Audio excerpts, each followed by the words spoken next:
Hey guys, the brand new Hurricane arrived today, and these are just over $40. And as far as I know, there's three models, all different colors. The Storm truck. This was my first one, the Thunder. It's like a desert buggy. It's got interior nice and dirty and dusty because we run it on a track. So, yeah, this is our latest one, and just a couple things about it. They changed a few things. Now there are vent holes for the battery for cooling, and then they changed the servo saver a little bit different. Here's the first one from a year and a half ago. They didn't cut the chassis, and then over here was no venting for the battery.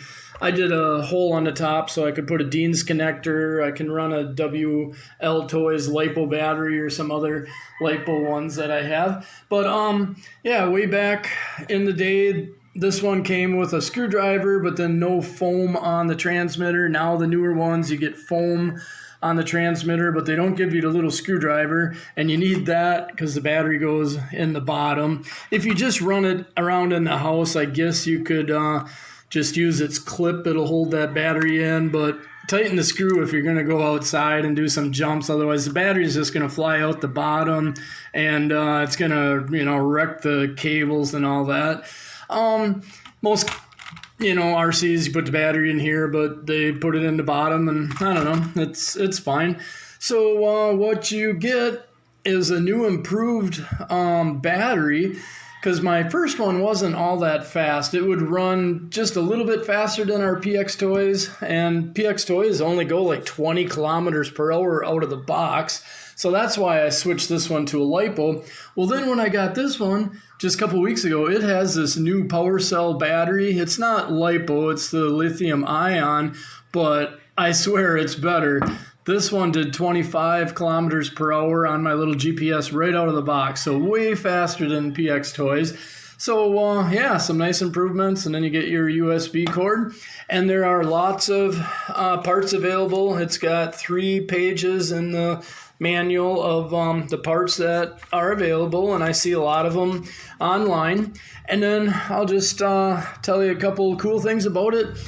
Some people on YouTube complain about the tires. They're a little bit slippery on the road, like on the blacktop and on the cement, but they last forever. The boys, we got 3 boys, and they love doing, the donuts and the Cheerios when we race. Whoever wins, they do victory donuts. These tires last forever.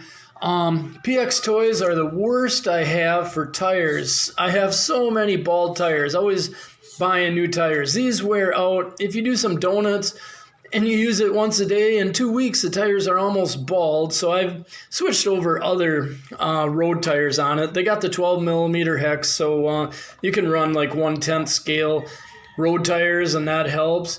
But yeah, these are slower. HS is in the middle, and if you want to go faster, budget ones, then WL Toys has the 1/18 trucks that are super fast if you get the 540 motor, or pretty fast even with their stock 390. Now, this one has been bulletproof for a year and a half until I started modifying. It was fine when I put a LiPo in it. That woke it up. It was fine when I put new shocks on it, and but then to get more traction, I put on the WL Toys tires, like for the 979 truck. Well, that had too much traction. One time racing, when I hit the brakes on the transmitter on the blacktop, it just flipped over forward. These tires have too much traction. Well, eventually, trying to do wheelies and racing and stuff, the differential, plastic differential inside started skipping. Well, luckily, they do have the metal upgrade, and it looks complicated, but it's not. Once you take the center bar off and you take differential apart, the plastic one, you'll see how it's put together. You just substitute all these metal parts, and you're getting now metal outdrives for your dog bones, and then you get the 4 little gears, all aluminum, and those are affordable but easy online. And then the shocks are just friction shocks. Well, on this one's kind of my test one, I guess. So WL oil-filled shocks bolt right in. These are the aftermarket ones made for WL. They're aluminum, and the springs are on the inside. And these are the best on these trucks because these trucks are not real heavy, so these have softer springs. If you get these shocks that have the spring on the outside, they're stiffer, which is okay for this truck because this has got the heavy 540. It's got the metal diffs. I got metal control arms on it. So this is a heavier truck, so it likes stiffer shocks. But this one will like these better. And online, they do list the exact shocks for this truck.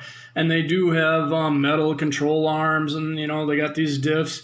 But one thing, I didn't really see the bearings on my website, but because they come with bushings in the wheels, you know, the bearings back here are bushings. Well, the WL upgraded bearings are the same exact size. The bigger ones are on the inside and the smaller ones are on the outside. So these are actually from this truck. I put WL bearings in there. So, yeah, you can, you know, if you have WL toys like I do, then, you know, I have extra parts for those too. So they fit, but otherwise, no worries. There's a lot of parts made just for this one online. So, yeah, next up, we'll do some driving videos and stuff. So this is the collection of 3. If you want to go brushless, they're making these in brushless too, but it doubles the price. And it's not that much faster. I've seen some GPS runs online. And like I said, this one, they do 25 out of the box. And they weren't even getting over 30 with brushless. You get a longer run time because a brushless motor is more efficient, doesn't get as hot as a brushed 380 motor. But I don't think I would spend twice the money on a brushless one. I would just always stay at the $45 price point, I guess, and get these. And you can get the spare body shells. Transmitter is basic, but it's a nice size transmitter. And then it's got the foam. You can actually drive one-handed if you want to record videos and stuff. And it's proportional steering, proportional throttle. So yeah, it's decent. It's not super fancy, but it's got your steering trim there, about everything you need. So hopefully you guys can subscribe and give a like on my video, and I'll keep doing videos on these affordable RCs. I stay away from the expensive ones. I used to have some, but I'd rather have a whole bunch of cheap ones, and half the fun for me is just upgrading them and then racing the boys at night on our dirt track and stuff like that. So thanks a lot.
They're tough.